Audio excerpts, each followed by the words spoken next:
Cyndx is a search and discovery platform for private markets. So we like to really simplify it and ask our prospects and clients to really think of us as kind of like a Google for private companies. We have a database of over 22.5 million companies that we cover, and based on specific criteria, we will surface, relevant companies to the user. Welcome to Business Ninjas, brought to you by WriteForMe, where you'll hear from business leaders who are out there growing their business and slaying it every day. Learn from the masters. Let's get started.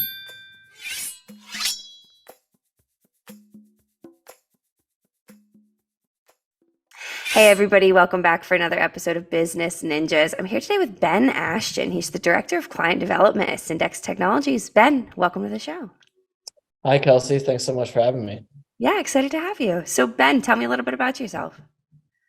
Always the most difficult question, right? As we just discussed. So I grew up moving around the country as a kid. My father was in sales for a biotech company called Amgen. So that kind of took me from Pittsburgh to Philadelphia to Los Angeles and then back to Philadelphia. I've kind of continued that trend with college and post-college. So, went to school in Boston, spent a couple of years in Miami. I had to get, the furthest away from Boston as possible. And Miami was a great place to do that. Moved up to New York City, and then COVID actually brought me home to the Philadelphia area. I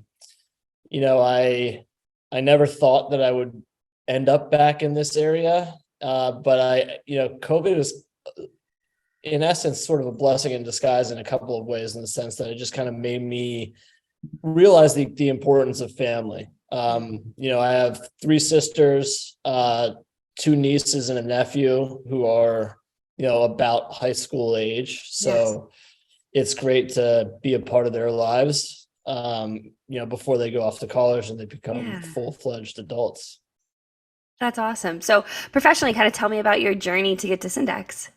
Yeah, sure. So I started in financial technologies from the very start. I interned in college with a company called SunGard, and they were a larger financial technology firm, kind of a more legacy provider to some of the largest financial institutions in the world. And, fortunately through an internship, I was able to lock in a full-time job, being a college senior at that time of decision.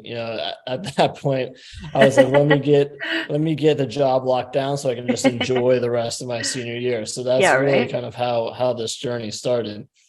And I started supporting a technology platform that was a fund accounting platform for private equity firms.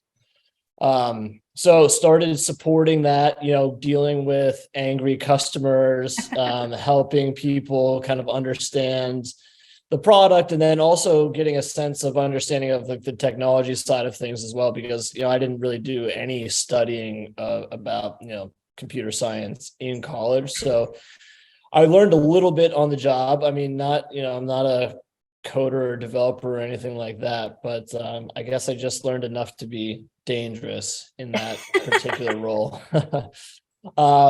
So yeah, that was the very start. I spent 2 years doing that. And then I moved into what we called a pre-sales role, which essentially was defined as kind of like the intersection between sales and product, where, I would go along with our sales executives to, prospect meetings and kind of be the industry and product expert in the room, right? So leading demonstrations, for example, working with, prospective client data to, put that into the system and show it what it looks like. Yeah. And then, in all transparency, I learned how much these sales executives that I was working with were making. And I was like, you know what? It's after 2 years of doing that, I was like, let me try my hand at sales. I can So figure this out. yeah. So that journey in sales started in 2016, and I've kind of jumped around in different roles since then. But yeah, that's kind of a little bit about the journey to get where I am today. Yeah, that's a great journey. So you're the director of client development. So talk to me a little bit more about what Cyndx does. Yeah, so Cyndx is a search and discovery platform for private markets. So we like to really simplify it and ask our prospects and clients to really think of us as kind of like a Google for private companies, right? And essentially what that means is, we have a database of over 22.5 million companies that we cover. And based on specific criteria, we will surface, relevant companies to the user, right? So like Google, for example, if I search for, fitness trackers, the Aura Ring will come up, and, I just got a Whoop, which is why it's on my mind.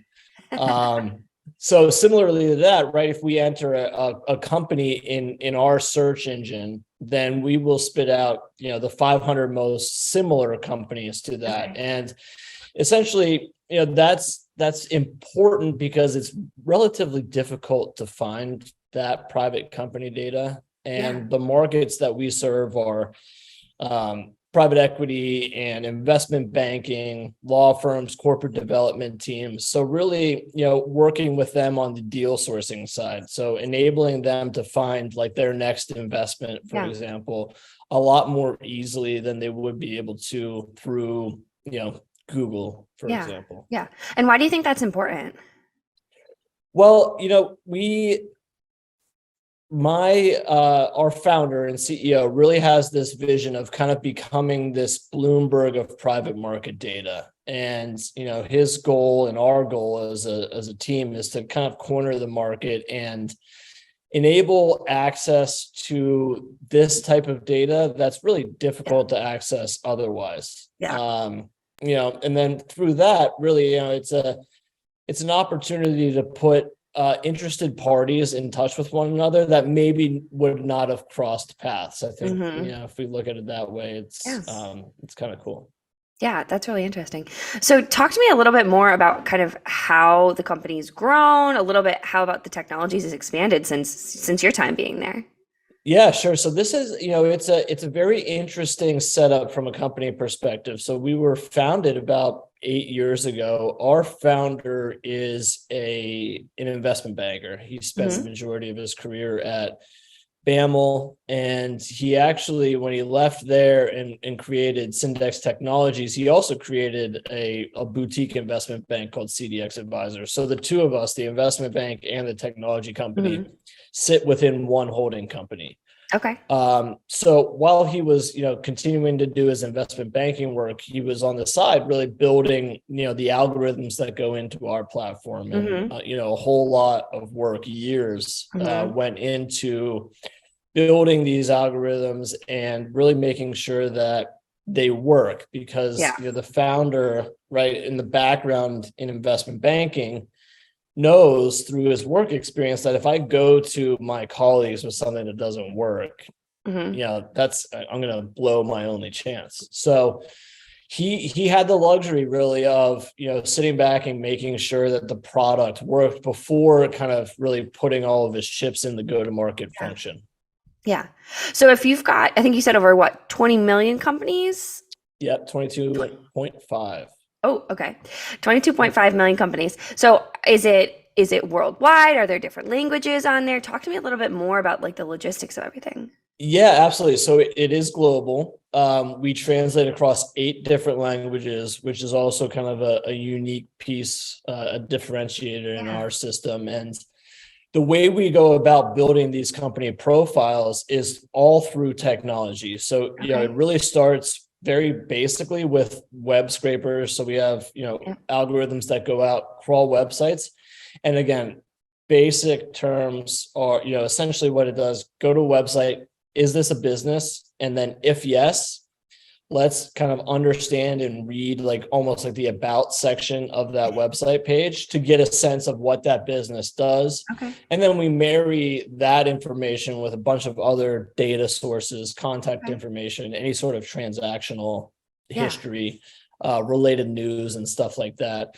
So because everything is totally technology driven, we're able to cover that many companies. We don't have like an outsourced team that's going to different websites and like plugging in data manually. Everything that we have in the database is really brought to us by our algorithms. And of course, there's checks and balances in place. But, another kind of core differentiator with us is the fact that it's all tech driven. Mm-hmm. Okay. So talk to me a little bit more about that. What does that mean? Yeah. So, I think a lot of our competitors in this space and, historically players in this space in particular have really relied on manual input. I think, one of the most difficult things about kind of generating our product to get to where it is today is really building these, kind of semantic driven algorithms using natural language processing to make sure that, what we are scraping from the website makes sense. Right. And, I think that's one of the reasons why, I say today that we have 22.5 million companies, tomorrow or next week, it would probably be over 23 million. Yeah, totally. So what would you say the biggest challenge that your customers, your clients have before they start working with Cyndx is? So typically when looking for private companies, especially from like an investment perspective, private capital, private equity perspective, the process by which they do that is, a lot of Googling, hours and hours of searching, really cobbling together in a very manual fashion, like a target list, right? And the idea of Cyndx is to really enable them to get a starting point, like a starting list in a matter of seconds, as opposed to, spending hours on Google, trying to cobble together that list. Interesting. So just my curiosity, my brain kind of going, and I haven't had the opportunity to kind of work through your platform, but is there like a rating scale or any sort of like scale that provides, okay, I'm onto something here. Okay. Yes. That like gives any sort of like input onto the website or anything like that?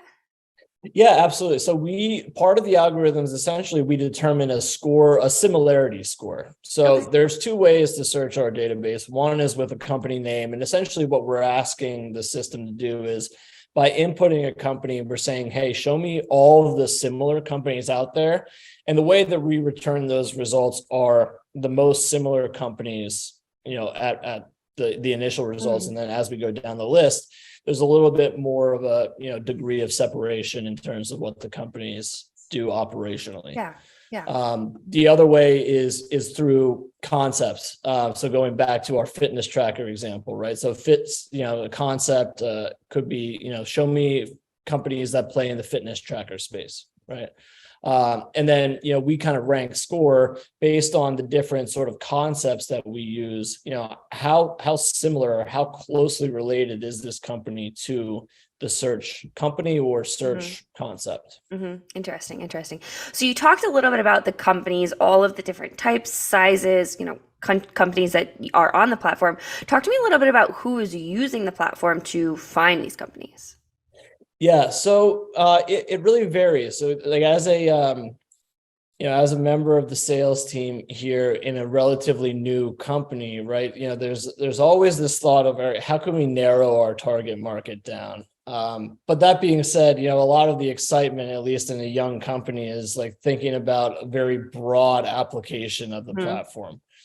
So to start, as we kind of get our feet wet and like we're kind of still going through creating this go-to-market function, we've had a lot of success with private equity firms who are interested in buying companies that are like, for example, founder-owned. Maybe it could be a landscaping business in Florida that's been, a generational business that's never received outside capital. So a lot of times what our private equity clients are looking for is, hey, I want to see like successful businesses that have not been touched by my competitors. so no institutional capital at all.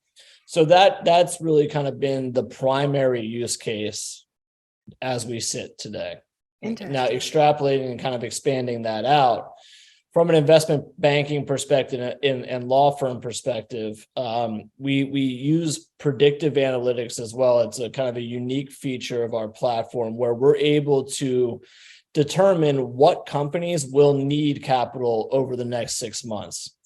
And with that in mind, right, so from an investment banking perspective, maybe I can say, let me call the CEO of this company because he might need capital, he or she might need capital in the next 6 months. I could potentially get my foot in the door with them before my competition can. Okay. And then lastly, I think kind of the holy grail for us is sales teams, so large sales teams looking for, who is my ideal customer? How can I find more customers like that? And using our platform to come up with a list of prospects. Interesting. So say someone's listening to this podcast, how do they go about kind of one, finding you, but also two, what does that, initial engagement look like? Yeah, so the initial engagement, we usually follow a loose structure in terms of, one discovery call, right? So, why are you interested in Cyndx? That really kind of helps us frame the conversation because, like I just explained, there's a number of different applications based on, where that person sits, right? So getting an understanding of how it might be the most helpful to that person is really crucial in kind of determining how we demo the product, right? So from a discovery perspective, we start there, go into a product demonstration, and then, from there, it's kind of a matter of preference of the prospects. A lot of times what we'll do is we'll do what we call a focus session. And essentially what that is, hey, what are you looking for today? Like, give me a real life example of a company or a type of company that you're searching for. And let's do kind of like a hands-on working session in the platform. Yeah. And just to give you a sense of, all right, how does working in our platform compare to your current processes? How much time are we saving? How much value are we saving? And that's kind of the typical flow, should someone be interested. Interesting. What would you say the biggest misconception about either Cyndx or kind of about the space is? That's a good question. So the biggest misconception about the space is trying to find this balance between what's realistic in terms of private company data and what's not. So I think in terms of like our private equity clients and for us too, as the product provider, it would be amazing if we can get, financial information for, the two guys out in the garage creating this tech product, right? Like, what's their revenue been? Are they generating a profit? But just the way that the private markets are structured, it's nearly impossible to get that data. So what we try to do is, all right, maybe we're not like at the holy grail answering, all of your questions related to private companies, but, we're a heck of a lot better and further along than, what you would be potentially just Googling, right? Interesting. That makes a lot of sense. And I'm sure it gives people much more of an advantage over their competition or, even just, over anybody in general trying to find and access that information. Yeah, absolutely. I mean, I think a lot of our users today, it's like deal sourcing, right, is not necessarily their primary job function. So, especially for, private equity firms, business development teams for those PE firms are also, associates and analysts, deal sourcing for the analyst is like a third job almost. So, the idea is that instead of spending hours in your evening and on weekends searching for companies on Google, right? How can we help them save time, find more relevant companies a lot quicker so that they can really just evaluate companies that make more sense and much more efficiently. Yeah. Work smarter, but harder in different ways. Somebody said Correct. that to me. Somebody said that to me the other day, and I was like, oh, okay, I like that. Like, because Yeah. you're applying yourself, but you're able to work harder, but smarter. No, that's right. I think I totally agree with that. So, Ben, if you wanted to leave our listeners with one thing, either about Cyndx, either about private equity, about your users, what would you want to leave our listeners with? Well, I think, let's see. I mean, the startup world, I think, is very challenging. So I came from a a very large financial technology company. I think it's the largest company by headcount in that particular space, over 60,000 employees, with Wow. really deeply embedded legacy products. Mhm. And having gone from there and making a switch into a startup, right?